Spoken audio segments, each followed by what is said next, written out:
ধান থেকে নয়, বাঁশ থেকেও এখন তৈরি হচ্ছে চাল। সেই চাল থেকে রান্না হচ্ছে ভাত, পায়েস সহ নানান খাবার। ধানের চাউলের থেকে বাঁশের ফুলের চাল থেকে আমরা তৈরি করছি পায়েস রান্না করে দেখলাম, খুবই সুস্বাদু। ধানের যেরকম চাল হয় সেরকম বাঁশ থেকে এরকমের চাল হচ্ছে।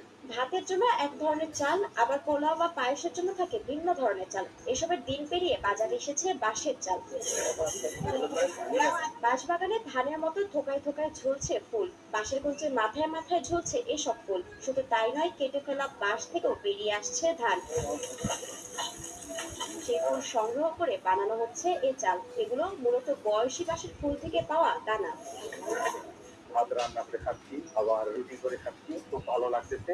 আমার জন্মের পর থেকে আমি শুনি নাই যে কখনো বাঁশ থেকে কখনো চাল আমরা পাবো, সেই চাল খাইতে পারবো, কিন্তু এবারে প্রথম শুনলাম যে বাঁশ থেকে চাল হওয়ার পর সেই চাল খাওয়া যাচ্ছে। আমার পায়েস খাওয়ার পর অনেক মজা পাচ্ছি।